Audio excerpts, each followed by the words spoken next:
And obviously like fame and fortune and all that kind of stuff. Yeah, definitely want to get like 1 billion subscribers and make millions off of these videos. So Yeah.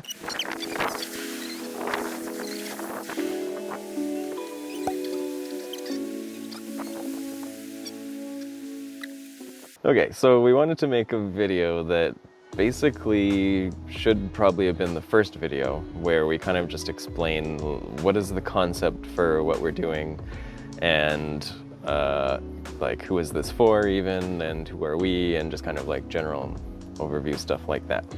So I guess there's kind of 2 categories of reasons that we're making videos.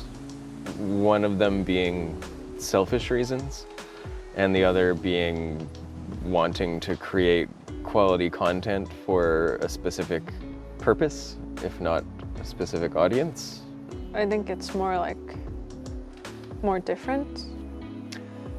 Different, yeah. From like another angle. It's not like there isn't quality content out there about what we are talking about. It's like more that we're taking another angle to it. Yeah, true. I guess, well, on the quality side of things, a lot of people that produce content, they don't really think about things like using cool microphones so that the audio quality is good, and using decent cameras and stuff like that. Yeah, definitely didn't want to do just like a Zoom recording with AirPods or something. Yeah, exactly. Yeah. Those are just painful to listen to. And like, doesn't matter how cool the people are on it or how good the conversation is, like if it's like some kind of sketchy Zoom connection that just like sketches out every second and is like all crackly, then I'm just like, I'm never gonna watch it. Yeah, like there's that one time when we were driving trying to listen to like a podcast. Yeah. And like we could sort of hear the host, but anything the guest said was just like totally muffled, and like, yeah, it's just like definitely got in the way of it to the point where you can't even like listen to it basically. But in terms of like the selfish reasons, maybe we'll get those out of the way. For me anyway, well, I think for you too, it's like wanting to do this in order to get some practice making video content, like just getting comfortable in front of a camera, and because like even if like, you know, this particular idea doesn't pan out, like I think creating video content is something that I want to do anyway. And it's like an interesting kind of challenge to figure out how to do it and how to get good enough at it. There's lots of selfish reasons. Well, one thing is that we are trying to actually make it into a real job that we could like make money off of, and like in a way it is already kind of worked out miraculously, where we've gotten basically clients from these videos, which has been like almost like unexpected. Like I didn't expect like a couple of videos to actually convert into real leads. Yeah, definitely. And I mean, that's more of like a long-term goal anyway, to like, yeah, just kind of educate on what we're doing, and then in return maybe get business out of it, right?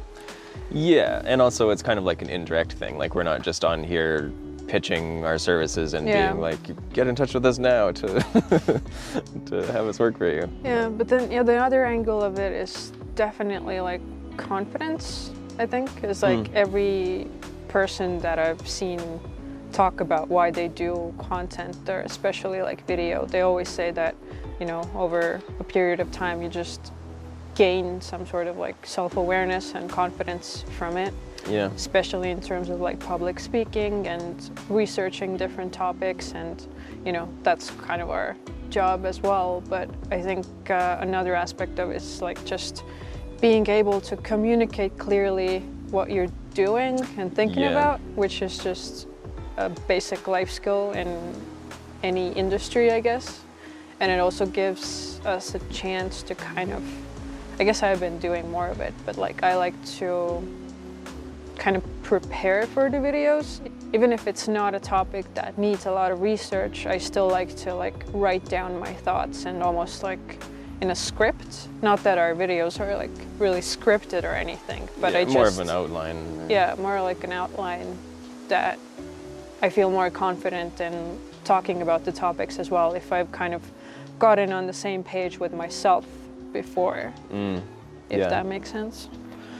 Yeah, I'm more comfortable just being off the cuff, I think. And that's another kind of reason why doing video seemed like kind of a natural idea, is because like as part of our jobs, we do like presentations that get recorded anyway. And like sometimes these are 2 hours, 2.5 hours long of like presenting like research on CRO and like taking questions from the client. And so, you know, doing that sort of thing anyway, then it kind of seems like, well, why not just do it proactively as well, and, you know, just talk about topics that we actually want to like discuss. Like even just learning how to shoot any kind of video and edit it together and like kind of, you know, do storytelling in a visual way is kind of like these skills that are probably going to pay off anyway, even if this doesn't ever like result to anything. And it's also kind of like interesting anyway, like it's a fun thing to do. Yeah, I've been interested in it for a while. Like I bought a video camera more than 10 years ago, but just like hardly ever used it for anything. But so it's kind of cool to have like an application. I guess that's another reason is that like the tech side of things is interesting for me. Like, you know, these like wireless microphones that we have, and, you know, eventually if it takes off, then maybe we'll invest in like more fancy cameras and stuff like that. You know how the internet is made up of only 1% of its consumers or whatever? And oh, you mean like the percentage of people that create content versus consume content? Yeah, so it's kind of like got to a point where I just also felt that I'm just like only consuming things. Yeah. And it gets like, I don't even know what the word is. It's just like when you realize that, it's just this such a like a what the fuck moment. It's like, what am I doing? Like, why am I just like scrolling on the internet and only reading things when I have all of these ideas and thoughts that presumably other people would, you know, like to hear or want to discuss with me as well. Like, why not just put more effort into creating things that could bring value to the world, or, you know, be interesting to someone at least. And I mean, even if they're not, even if nobody watches, then, you know, we have all these other aspects as well that we just like gain confidence and like we feel more fulfilled because we've actually made something, not only just consumed. Yeah, definitely. Yeah, it's good to get out of that passive mode of just consuming what other people create. And yeah, just like don't want to go through life on like autopilot. I think it's much better for your mental health as well. Yeah, definitely.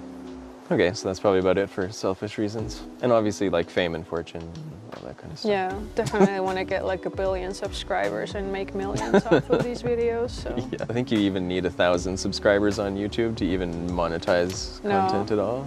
Oh yeah, to monetize you need 1,000, I think. Yeah. And then you'll probably make like, I don't know, maybe $10 a month or something like that. Yeah, still not going to be much. Yeah. So we're clearly not in it for the ad revenue. Yeah, and I guess like the format is still like in question as well. Like, you know, we're still thinking about maybe like putting it up as a podcast, or just like many people, I think in our industry at least, like podcasts more than YouTube videos.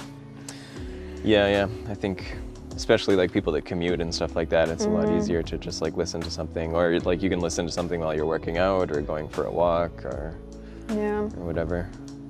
And I guess that's kind of like maybe the overarching answer to what we're doing is it's an experiment. Yeah. Like we're trying this out at the moment, and we're probably going to pivot a bunch of times into like, you know, creating different formats, like shorter videos, probably not longer videos because they're pretty long to start with. Maybe, you know, audio format, smaller videos like distributed natively on different platforms. And yeah, but I guess that's part of the experiment as well, because, you know, most of the content out there is like very tactical and very like, at least in my opinion, like overly serious or something, which gets like pretty tiresome. Honestly, like all this like data and tracking and all that stuff we do, it's like they're kind of like dry topics already. And if you just, you know, sit next to a white wall and, you know, only film your face and talk about all these like hyper technical details and without any like real life context or humor in it, or like trying to like tie it into like a real experience, then it's just, I don't know, for me there came a point where I was like, yeah, I don't want to do that, I want to do something different. You know? Yeah, so that's definitely a big part of it. But yeah, that's the point what I was trying to make, is that, but we don't know if other people actually care about that, because it seems that all that other types of hyper kind of technical, I don't know, content and tactical stuff, it does really well, and it is useful, like, of course. But like, I don't know, at least our feeling at some point was that there's like too much of that. Yeah, it seems like that's kind of the default way to create content, especially in like analytics and technical subjects and CRO and stuff. It's like pretty dry, people taking it way too seriously, in our opinions. Like, it's, you know, it's serious, sure, like we're doing interesting work and stuff like that, but still it can kind of, you know, be approached a little bit lighter, I think. So, you know, the core of what we're talking about is CRO. And we're trying not to just stick super closely to that. Like, we want to kind of branch into the areas around CRO that are sort of related to it, like digital marketing more generally. But when I was just getting into it, like CRO specifically, I would have found it really interesting just to like see a chat like this between two experienced CROs to get more of a window into like just the mindset and the way of thinking and like stuff like that, because there was plenty of like course material that I was taking, and you know, to learn the actual craft and like learn the technical stuff. There wasn't any shortage of that, but it would have been really, really interesting just to kind of like, you know, see a couple of CROs just chatting about some of these topics. And the bad thing about this like hyper technical stuff is that it's so specific that when you're inexperienced, you don't know how to really apply it to your own situation. So I think that kind of like ties in what you're saying, is like you almost like need to learn the mindset as a separate thing of like how to even think about things. Yeah. Because like CRO mostly, to me at least, is like research and common sense. Yeah, like, a lot of it, yeah. So all those like technical things and tactical stuff you will learn along the way anyway, as you just like do the work, I guess. Yeah. That kind of leads into the other part of the concept, which is, we've described it as a live ongoing case study of us building our own business and the online presence for it and the brand, and kind of documenting a bit about the process about that. Not like in like a vlogging sense, because we're not really doing that, but like more in like each kind of topic that comes up along the way, we're, you know, talking about how we approach that topic, and in some cases sharing like the framework and the approach that we used. Yeah, that's like another kind of, I guess, a selfish reason as well, actually. What got annoying for me was that, you know, when you go through all that CRO digital marketing content that is tactical and stuff, it's like fragments from different places.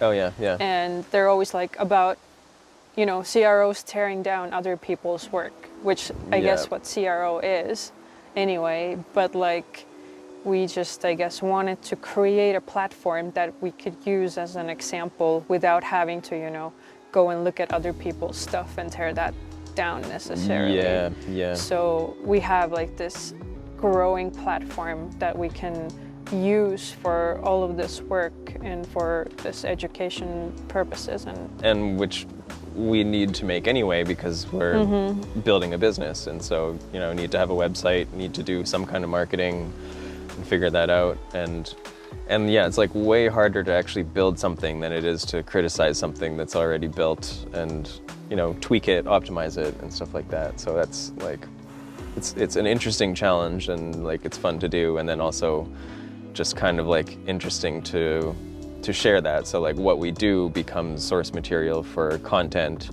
and then the content can potentially feed into the business as well. So there's kind of this like feedback loop that should be able to happen, which sort of has a little bit already. And another like kind of, I guess, also selfish reason is that, you know, when you work for someone else's company or in an agency or whatever, you work with all of these like ready-made products and pages, and so to say, so you have to work on the thing that matters at the time. But like, I guess at least for me, I sort of realized at one point that I'm like so interested in so many different things, and that like there isn't always like opportunity to like pursue those interests at like other people's companies. So I sort of realized the only way I can like try out all of these different things is if I would have my own platform or company. Yeah, true. Like, you know, I want to know what like creating a logo is like, or like how to go about branding and stuff like that. Like I've never seen that side of things in like a very specialist job in a big company, you know? Yeah, true. And so what that means for people watching is you'll get to see us do things that we know really well and have lots of experience with, and some things that we don't really. Yep. You know, some things we'll be doing for the first time, and like, you know, finding a good way to approach it, like a good process and framework for it, that has been, you know, at least in concept, proven in some context, and trying that out and seeing how it works for us. And kind of going back to sort of the original idea of like, you know, it can be really useful to see somebody that's doing what you want to do and who is just like a few steps ahead of the path as where you are, right? Like when you're doing something, sure, it's good to know from like the absolute top experts, like how they approach it. But also those people are so far ahead of you that like, how do you figure out all the intermediate steps to get there? So like when I'm learning things, I like to see people who are like kind of at the same level as me, or maybe just have thought about things a little bit more, or like a little bit further ahead in terms of progress. The other types of content that exists in our industry, for me, where I kind of started to feel like, yeah, I don't really relate to any of these people. Yeah. And it doesn't mean that they're like doing bad things or I don't follow them. I still follow all of them and look at what they're doing and find huge value in it. But I don't know, it's always just like kind of more interesting, yeah, to see other kind of like real people who you, I don't know, what's the word? Relate to, I guess. Right. Yeah, it seems like a lot of digital marketing is this competition to be like the utmost expert in the field and stuff like that. And, you know, that's cool to operate at that level, but also, you know, there's like a lot that's in between of like, you know, how to get to that point and just like be a real person, learning things, trying things, failing, succeeding. Another like educational point of it is that when you work for other people's companies or like with a client or whatever, and it's like really hard to actually get any sort of data set and publish it as a case study or educational piece of content. It's like if you want to do an A/B test and turn it into a case study, it's almost impossible because everyone has super strict NDAs and nobody wants their data to be public in that way. Yeah. So with our stuff, we can publish whatever we want. Yeah, basically we can, you know, show you how much traffic we have, or, you know, hopefully we get enough traffic one day to do tests and write case studies about that without having to worry about anything. Yeah, totally. These are our thoughts on the current state of digital marketing and what we're doing. We're still not really sure what we're doing, but we're figuring it out. And we're not ashamed to admit that we don't know what we're doing a lot of the times. That's true. Which also seems to be not very popular these days, but...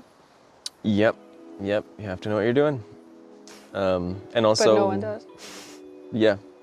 We're also really interested to know what people want to see. You know, people that have watched like an episode or two, if they have an idea of like what we've been talking about that's been interesting so far, or what hasn't. We got one dislike in YouTube, but it's not really a good sample size. Yeah, we had a good cry about that. So yeah, hopefully we'll get more feedback in terms of what is even like useful to people. All right, good stuff. Okay, until next time.